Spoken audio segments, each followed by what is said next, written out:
नीतीश कुमार कल तक हमको गाली देते थे कि ओवैसी बी टीम है। अब नीतीश कुमार को शर्म नहीं आती उसी जगह पर जाकर बैठने के लिए जहां पर हम पर इल्ज़ाम लगाते थे। अब हम तेजस्वी यादव से पूछना चाह रहे हैं कि बताओ कैसा लग रहा है आपको? अभी आपने हमारे 4 एमएलएस को तोड़ा था, अब आपको कुछ दर्द हो रहा है सीने में? तकलीफ हो रही है आपको अपने भेजे में?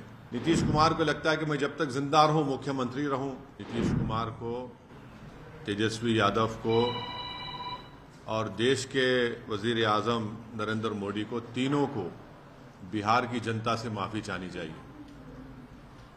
और तीनों पार्टीज ने मिलकर बिहार की जनता को जो बातें की हैं और जो वादे किए थे और अपनी पॉलिटिकल आइडियोलॉजी की बात की थी, उन सब तीनों ने मिलकर बिहार की जनता को एक बहुत बड़ा धोखा दिया है। और यकीनन इसमें सबसे बड़ा रोल है नीतीश कुमार का। नीतीश कुमार कल तक हमको गाली देते थे कि ओवैसी बी टीम है। अब नीतीश कुमार को शर्म नहीं आती उसी जगह पर जाकर बैठने के लिए जहां पर हम पर इल्ज़ाम लगाते थे। और नीतीश कुमार ने पॉलिटिकल अपॉर्चुनिज्म कहना तो अंडरस्टेटमेंट होगा, उन्होंने हर चीज़ का रिकॉर्ड तोड़ दिया है और कोई उनकी बात का न एतबार है न भरोसा है। मैं शुरू से कह रहा था कि नीतीश कुमार फिर से बीजेपी में जाएंगे, मगर लोग हमारी बात को यकीन नहीं कर रहे थे। अब हम तेजस्वी यादव से पूछना चाह रहे हैं कि बताओ कैसा लग रहा है आपको? अभी आपने हमारे 4 एमएलएस को तोड़ा था, अब आपको कुछ दर्द हो रहा है सीने में? तकलीफ हो रही है आपको अपने भेजे में?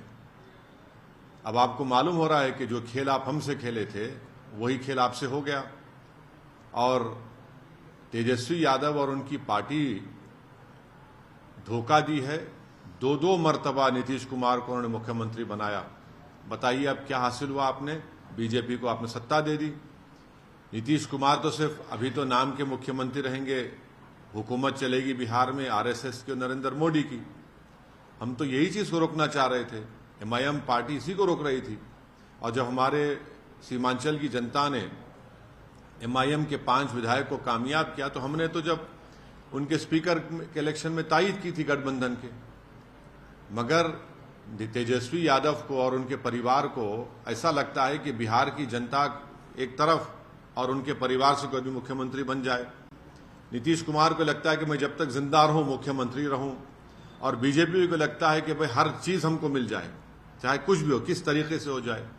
देश के प्रधानमंत्री का भाषण मुझे याद आ रहा है जब नीतीश कुमार ने वो ऑब्जेक्शनेबल बातें कही थी महिलाओं के बारे में। देश के प्रधानमंत्री ने कहा था क्या गंदगी फैला रहे हैं, और देश के प्रधानमंत्री ने महिलाओं से वादा किया था कि मैं आपको इन लोगों से बचाऊंगा।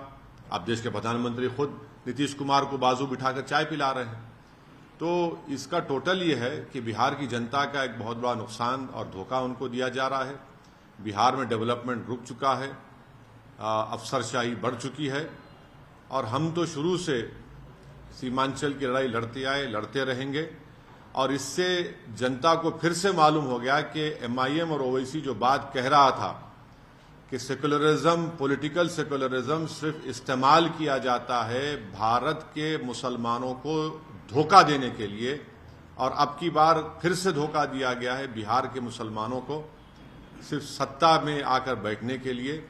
मैं उम्मीद करता हूं कि न सिर्फ बिहार बल्कि पूरे देश के जो अल्पसंख्यक समाज, मुसलमान और जो हमारे सेकुलर जहन रखने वाले हिंदू, ओबीसी और दलित भाई हैं, वो देखेंगे इन चीजों को कि कैसे सेकुलरिज्म के नाम पर चुनाव में तो वोट लिया जाता है और उसके बाद फिर आपकी वोट को ले जाकर आरएसएस और मोदी के झोली में रख दिया जाता है।